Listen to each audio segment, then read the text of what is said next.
అమరావతిలో బలవంతపు భూసేకరణను గతంలో వ్యతిరేకించిన పవన్ కళ్యాణ్ ఇప్పుడు కూడా అదే మాటకు కట్టుబడి ఉండాలన్నారు పర్యావరణవేత్త బొలిశెట్టి సత్యనారాయణ.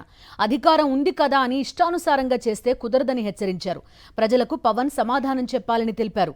గతంలో చంద్రబాబు చేసింది తప్పైతే ఇప్పుడు చేసేది తప్పే అన్నారు.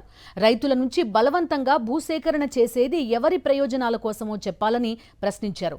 త్వరలోనే బలవంతపు భూసేకరణపై సమావేశం నిర్వహిస్తామన్నారు బొలిశెట్టి.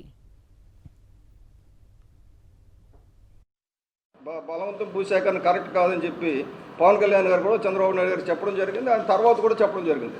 మొత్తం ఆ సదస్సు అంతా కలిసి తీర్మానించింది ఏంటంటే భూసేకరణ చట్టాన్ని పరిరక్షించాలి అని. సో అటువంటి సదస్సు మీరు కానీ ఇటువంటి పనులు చేస్తే అటువంటి సదస్సు మళ్ళీ నేను కండక్ట్ చేస్తాను. విజయవాడలోనే కండక్ట్ చేస్తాము. అందరినీ పిలుస్తాం. పవన్ కళ్యాణ్ గారిని కూడా పిలుస్తాం. అప్పుడు చెప్పింది ఏం చెప్తారో అదే ఇప్పుడు చెప్తారా, రాకపోతే ఇప్పుడు ఏమైనా పద్ధతి మారిందా అనేది కూడా పవన్ కళ్యాణ్ గారు కూడా ప్రజలకు తెలియజేయాల్సి ఉంటుంది. ఎందుకంటే మనం కూటమిలో ఉన్నాం కదా, ఉరి తీసినా పర్వాలేదంటే కుదరదండి. తప్పు ఎవరు చేసినా తప్పే, అది కూటమిలో ఉండి చేసినా తప్పే, పైన చేసినా తప్పే. పవన్ కళ్యాణ్ గారు చంద్రబాబు నాయుడు గారు అప్పుడు చేసింది తప్పు అయితే ఇప్పుడు తప్పు అవుతుంది. అదే పని చేస్తున్నారు, అంతకంటే ఘోరంగా చేస్తున్నారు.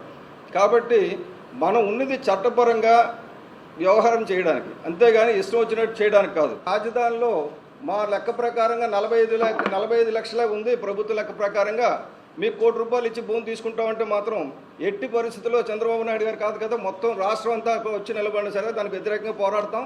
అది డెఫినెట్గా 100% తప్పు, చట్ట విరుద్ధం. మరిన్ని అప్డేట్స్ కోసం ఛానల్ను సబ్స్క్రైబ్ చేయండి. నోటిఫికేషన్స్ కోసం బెల్ ఐకాన్ పై క్లిక్ చేయండి.